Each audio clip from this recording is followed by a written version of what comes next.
Hello and welcome to part 3, why talk about zoning reform as a community. The purpose of this video is to provide some information to empower the public to engage in conversations to shape the future of planning in Gallatin County. The public plays an integral role in all planning processes, so let's get started. For those that are just tuning in, this is part of a multi-part series focused on building a greater collective understanding of Gallatin County's planning framework and the development review process. Part 1 gives an introduction to the series. Part 2 provides a deep dive into the structure, purpose, and value of the different types of development review tools we have in the county. And this part 3, aims to answer the question, why are we talking about zoning reform? Like any system, the Gallatin County planning framework has its strengths and imperfections. This video will go into a brief overview of zoning in Gallatin County, how our current system came to be the way it is, and then delve into some known challenges with some concrete examples. If you're interested in learning more about how some of these challenges might be addressed through zoning reform, then take a look at part 4. So before we dive into some of the challenges, let's take a quick look at how zoning fits into the suite of planning tools used in the county to guide different types of development. So first of all, the planning framework that Gallatin County uses, including the tools that we have, their purpose and how they fit together, how they're enacted, are all defined by Montana state law. The tools shown in this slide are also described in great detail in part 2, so if you're interested in learning more about that, take a look at that video, or you can also pause the slide if you need time to read while I'm talking. But briefly, each tool in the planning toolbox serves a specific purpose, and it's limited to apply in specific circumstances, either certain types of project or in certain locations. So there are 3 main types of locally enacted land use planning regulations in the county. They are subdivision, buildings for lease or rent, or BLR, and zoning.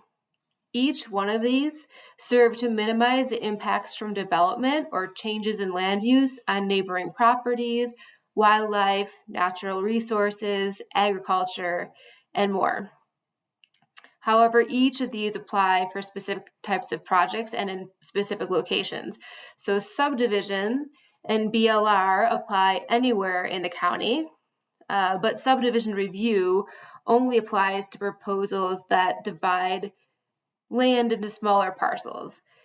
And BLR only applies to proposals to lease or rent 4 or more buildings or units that don't pay the lodging tax.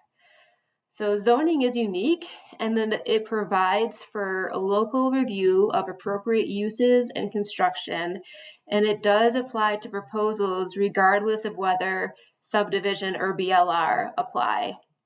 However, zoning only applies in the areas where zoning districts have been established. It's important to note, too, that all land use planning regulations, they're developed with public feedback, and they're informed by non-regulatory guidance documents like the growth policy, which also are developed with public feedback. To enact a regulation, that involves a vote and a public hearing by the county commission.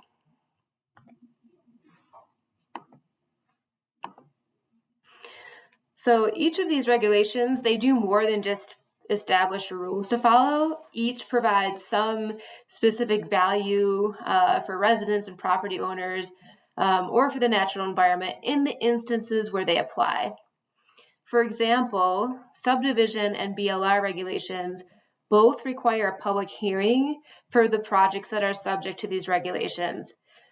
This provides the opportunity for local knowledge to inform the evaluation of and mitigation of impacts for each project prior to a vote on approval. However, for projects that are exempt from these regulations, a similar public hearing only takes place in areas where zoning exists. So in zoned areas, local knowledge is used to develop a list of appropriate uses and standards, and sometimes conditional uses that might have maybe a higher chance of having some negative impact. In the case of those conditional uses, a public hearing then allows for that local knowledge to inform the evaluation and mitigation of impacts prior to approval. So, in addition to using public knowledge to mitigate impacts, both subdivision and BLR include some sort of accountability measure to make sure that what actually gets built is in line with the requirements for those proposals. However, in subdivision review, while installation of public infrastructure and things of that nature are verified before final plat, what actually gets built on the lots only goes through review by the planning department to make sure it's in compliance with those conditions as noted on the plat or in county enforced covenants in areas that have zoning. And for BLR, some types of development like resorts or hotels that pay the lodging tax or other proposals with less than 4 units, they are exempt from BLR altogether. So in unzoned areas, those kind of proposals that are exempt are not subject to any review by the local planning department and so would not have the associated public hearings.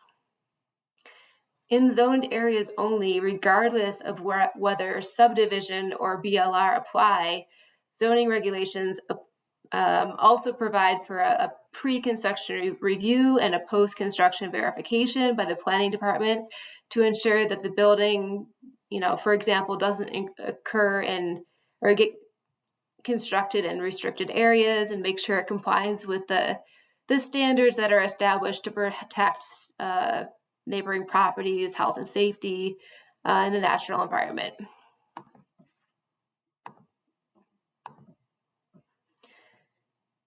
So the format of zoning consists of the regulations, so the written document, and the map. And in zoning, you often hear the terms district and subdistrict. So a zoning district refers to the entire geographic region that a complete regulation applies to. So on the slide, it's that dotted line that's encompassing these smaller shapes. Districts each have their own set of definitions and procedural requirements. Each district, in turn, contains a set of unique subdistricts. So those are the smaller shapes that you see inside the dotted line. For instance, these are things that you might be familiar with, like mixed use, suburban, rural, residential. Those are examples of subdistricts.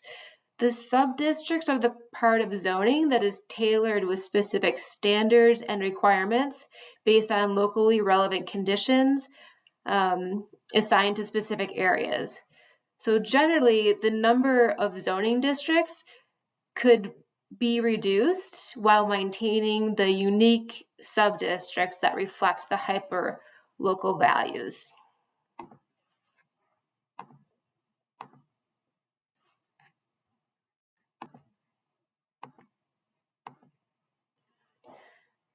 So now that we've gone over some background about zoning, let's dive into some of the challenges and talk about why having these discussions as a community is so important. Part of the need to discuss zoning reform stems from the fact that historically in Gallatin County, the approach to establish new zoning districts has been to do so kind of in piecemeal, discrete areas over time as interest emerges. So residents have often sought the protections afforded by locally developed zoning to increase local control and improve predictability about the types of development that might occur in their communities. So there are essentially 2 ways that zoning can be established. Part 1 is initiated by citizen petition, and Part 2 is initiated by the county commission via a decision in a public hearing, and often at the request of a group of residents. The main difference is for Part 1, property owners are responsible for doing the bulk of the work, which can include a considerable amount of time and a level of private funding. So actually developing the regulation, taking it through some level of community engagement. And in Part 2, these steps are typically led and facilitated by the planning department. So regardless of who initiates the process, the enactment of zoning requires considerable public engagement throughout the process to develop the map and the district regulations. Over the past several decades, Gallatin County has enacted 22 completely distinct and independently operating zoning districts. So each with their own sub-districts, but also because they're districts, their own definitions and procedures and requirements, oftentimes for similar things. So these individual districts were often enacted in response to a specific proposal or cause for concern. Gallatin County is experiencing growth pressures that exceed what has been seen in previous decades. We have new types of land use proposals that maybe didn't exist when districts were developed. So given this and how things have been done for a number of years, it is certain that new communities will continue to seek these locally developed regulations to protect their quality of life. While this approach may have made sense historically, over time, the resulting patchwork of districts has created some challenges that we're going to talk about. So I'll start with an overview of the challenges and how they relate to the approach that's been done for the past few decades, and then we'll go into some specific examples of what this looks like on the ground in the following slides. So the general approach of establishing zoning districts gradually and individually over decades has resulted in a high number of separate and independently operating districts. If we continue with this approach, the number of individual districts is very likely to increase over time. So while there's certainly value to having some level of unique regulations that apply to different areas, it's important to recognize some real challenges just resulting from the sheer number we have in Gallatin County. One challenge from this approach that's frequently raised by residents is about usability. So the system is difficult for property owners to navigate. The answer to basic questions like what might be built next to me or when is a permit required can vary greatly based on the location in the county, what district the property's in, and ultimately come down to small differences in how a word like structure is defined. So these differences are not always intentional, and when they are not, there needs to be a way to fix them so they align with the original intent of the communities where they apply. Another challenge resulting from this approach is since many of our district regulations were developed decades ago, some are outdated and they're not meeting community needs in the way that they were maybe originally envisioned. So there are some uses that maybe are really aligned with the intent of different regulations, but weren't imaginable at the time where they were created, so are just not addressed. The opposite situation also exists where some condition may have changed since the original district is created, and communities are left vulnerable to some factor requiring an update to correct the issue. A third challenge from the sheer number of districts is the inefficiencies and cost to taxpayers that's required to do normal updates when needed. So from time to time, regulations need updating to continue to serve their intended purpose. Sometimes really simple changes are required because a state law changes. However, because each district has a different set of definitions, amending each regulation can take a really considerable amount of time, even if the change is very straightforward. So amending each district requires separate agenda items at hearings, and as the number of individual districts increases, it becomes less efficient for the county to administer and creates major roadblocks for making kind of the normal types of changes that could be expected over time. And lastly, this approach has yielded some emerging challenges. So it's expected that communities will continue to seek out zoning regulations as a way to establish local review processes to protect the things they care about. It's really important the planning department and local government be able to meet these requests. However, continuing to enact small individual districts will keep exacerbating the problems that we just talked about. Conversely, continuing to create zoning for only parts of the county also has some risk because this tends to push development pressures or certain types of development to unzoned areas. So communities that don't have zoning could end up bearing the burden of poorly planned development patterns or certain types of uses that tend to be discouraged by areas that have existing zoning. So this is kind of in the clouds. Let's get into some examples. So when it comes to usability, having a large number of districts means many definitions for the same thing, even for really common words, and that has some implications. So as you see in the screen, there might be multiple definitions for things like building or structure or agriculture. And that means when people call the planning department to learn the proper steps to build or install something with 22 different districts, there are actually 18 different answers to the question, do I need a permit to build whatever they want to build? So let's look at an example of how that would play out.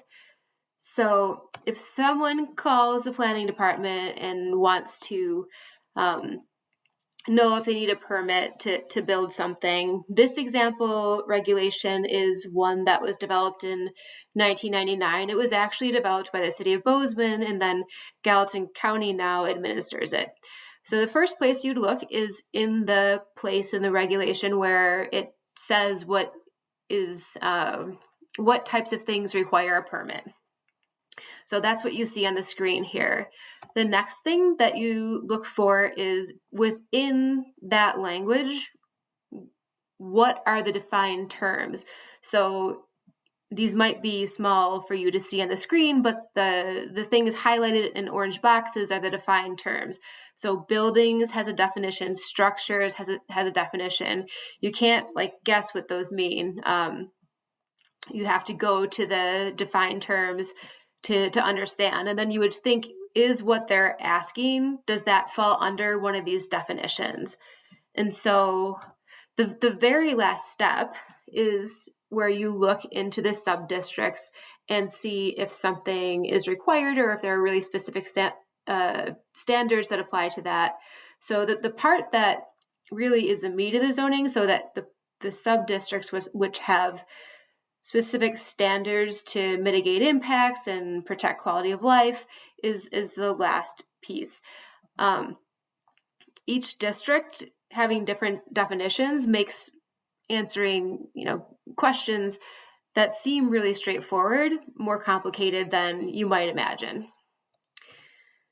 So another important thing to point out, I mentioned many of the separate districts were developed at different points in time. Quite a few were developed in the 70s and 90s, and they don't account for recent growth pressures, and they also may not account for some innovations in land use type. So let's look at some tangible examples of things in our regulations that might benefit for some updates.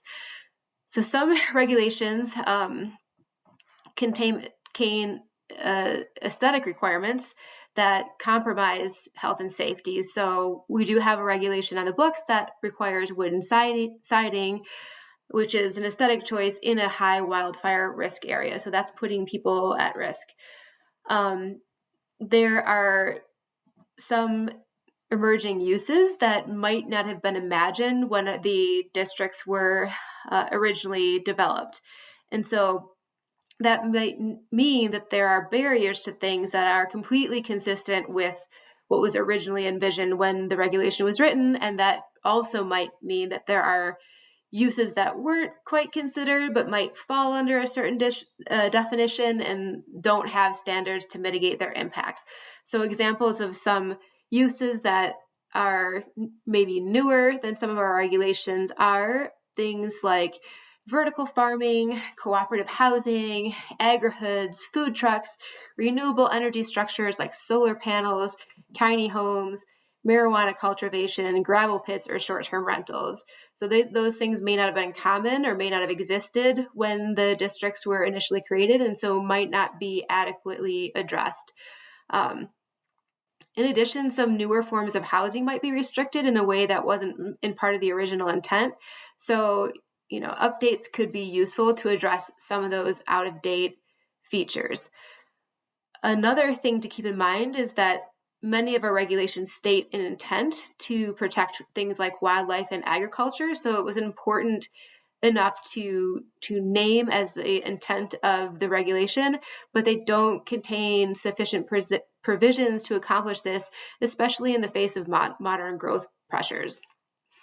Having separate districts created independently from one another also doesn't account for sort of cumulative impacts across the county or things that don't respect the district boundaries, like water resources or natural features, and not taking these things into account or addressing them in a piecemeal way could be detrimental to water and wildlife.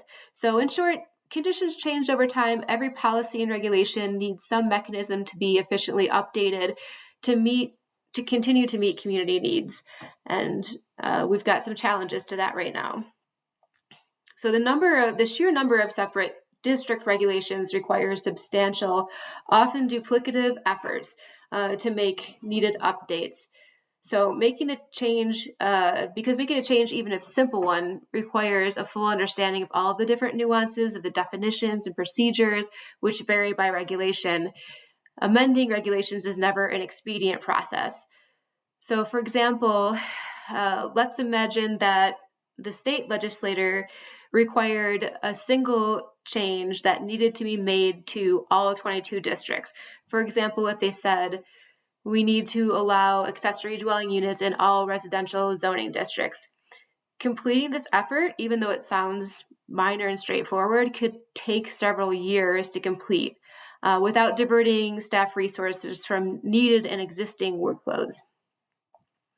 In contrast, conducting a comprehensive update to each of the 22 districts, so making sure all of the things that we talked about in terms of things that were maybe outdated or not considered or needed to be adapted to the current conditions, that would represent a much larger effort and would take considerably longer, probably more than 10 years, because it would take approximately 2 years to update each district, and staff could reasonably accommodate maybe 2 districts at a time. So you can imagine by the time that effort is complete, it'd be time to probably start over because conditions would have changed again. So reforming our zoning system could certainly improve government efficiency and the delivery of public services, because what we have current conditions are creating an inefficient use of staff time and taxpayer resources. So while the challenges associated with the number of separate districts are many, as we've just gone over, if we don't adjust our current approach to establishing zoning, the proliferation of separate districts is likely to increase. So many of the existing zoning districts on the books in Gallatin County were actually established when residents became concerned about a proposed or anticipated development. There are some examples on the screen, and the most recent citizen petition zoning district actually did not get adopted, and among the reasons given was a recognition that the current approach to piecemeal small districts zoning is not sustainable. So for 74% of private land in the county's planning jurisdiction, there are no zoning regulations. This, combined with increased demand for these districts resulting from growth and development pressures and emerging uses, it's fully expected that additional communities will seek out the protections that are afforded by zoning through the local review process. So, why would areas request new zoning? What does unzoned mean in practice or on the ground? Let's look at some tangible examples of things that can happen in unzoned areas that can sometimes be a catalyst for new zoning requests. So zoning provides for a local review of land use decisions, even when land is not subdivided or subject to BLR, and it provides for a site-specific review of proposed buildings prior to construction. Without zoning, that type of review, it does not take place. So the planning department has no ability to review these type of things without zoning. Zoning is what enables the planning department to do that review. So everything that you see on the screen are all real situations that either the planning department has received calls about or that have occurred in neighboring counties with similar planning frameworks, or maybe they've been caught in the review of a land use permit in an area where zoning is there. So if that same thing were to have occurred in an area without zoning, maybe that wouldn't have been caught.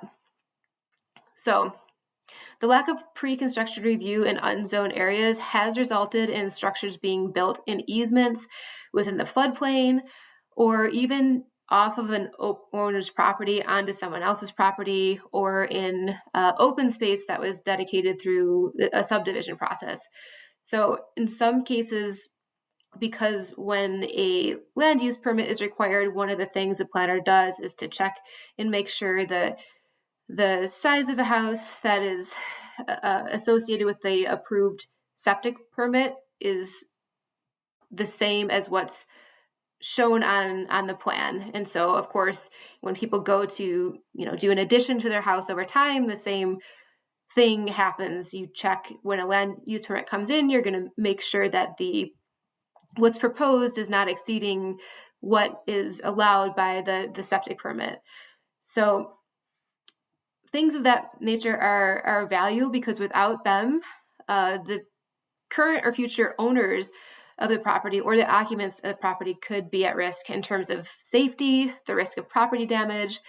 In the case of easements, that if something goes forward and gets built, that could result in the removal of structures. In the case of a mismatch between what's actually built or any additions and the approved septic permit, this could also put neighboring properties at risk, because if a septic system fails, that could put other wells at risk. And of course, in an area where lots of these things are occurring, that could create a cumulative impact over time. So the local review that's enabled by zoning through the land use permit process can catch these things prior to construction and prevent some of those risks from happening. Unzoned land areas also leave existing property owners or residents vulnerable to unanticipated development or land use proposals that cannot be stopped or adequately mitigated by review by the planning department, and in many instances.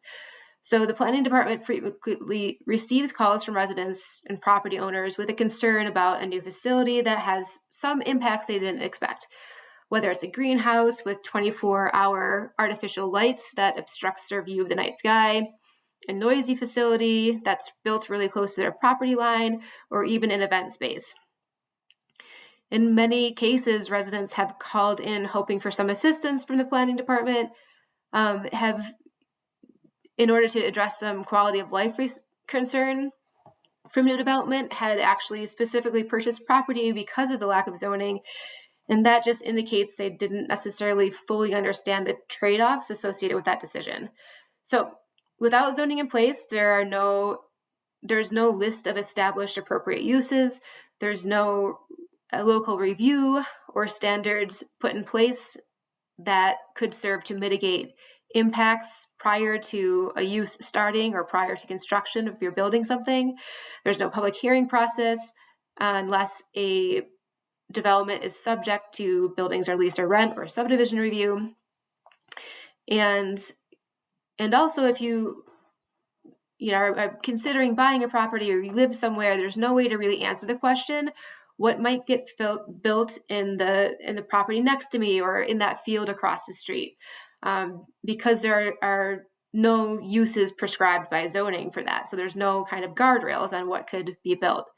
So some tangible examples of things that could be built without any review by the planning department are amusement parks, resorts or other similar travel lodging facilities, concert venues, motorsports raceways, industrial operations, mining, power plants, and landfills.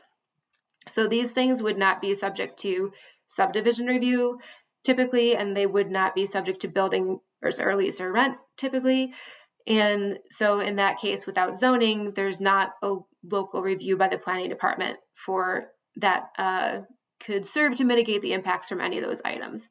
Where zoning is in place, specific uses can be designated as appropriate and others can be either restricted or considered through the conditional use permit process, where the public can share potential impacts and the entity proposing the project can demonstrate how such impacts would be mitigated prior to that approval. So if you're building or purchasing or residing in an area without zoning, in order to get these same outcomes, you would need to, in terms of the pre-construction verification, rely on your builder or designer to independently verify and comply with property boundaries, easements, conditions on approved plats, county enforced covenants, well and septic permits, and a variety of things that might apply to a given property that are generally checked through the land use permit review process.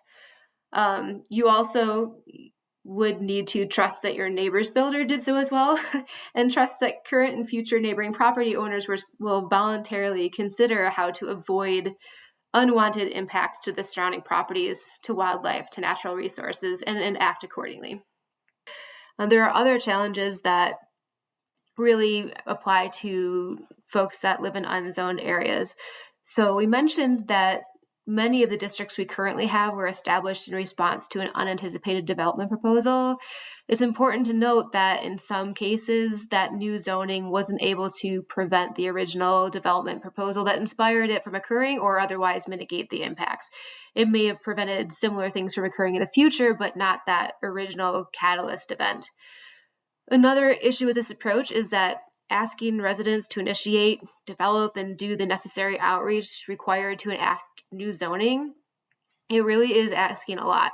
So people already find it difficult to keep up with various community engagement activities. They have home and work and family responsibilities, and they just may not find the time to organize before an unexpected proposal takes them by surprise.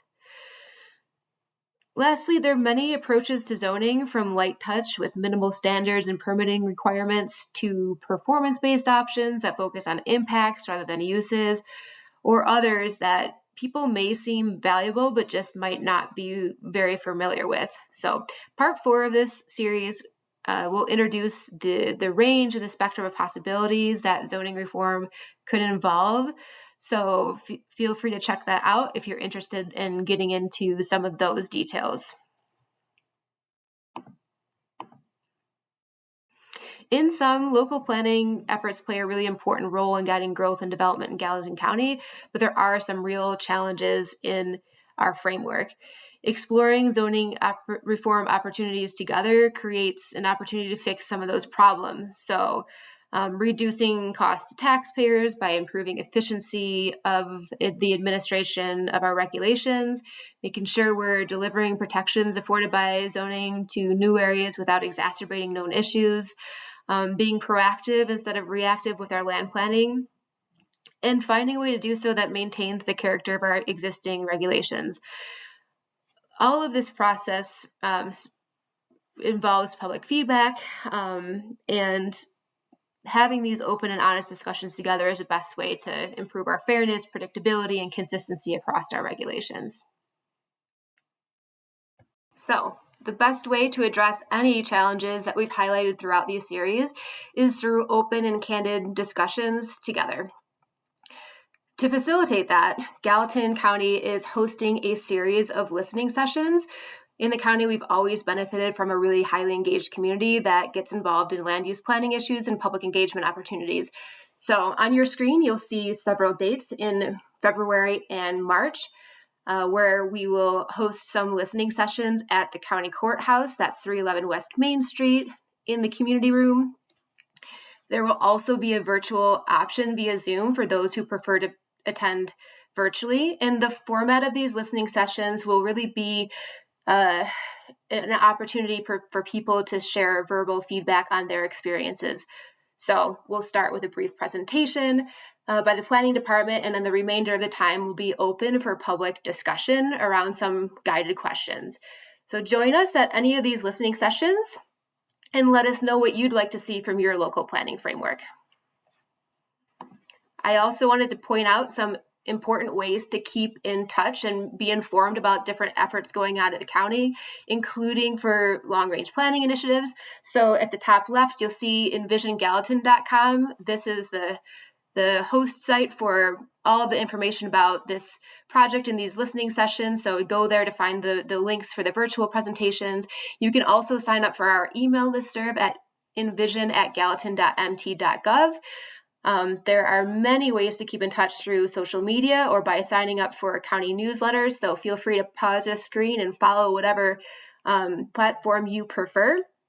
And for those who prefer phone or in person, the Gallatin County Planning Department is always available by phone or in person during normal business hours. So hope to see you at an upcoming listening session, and thank you so much for your time.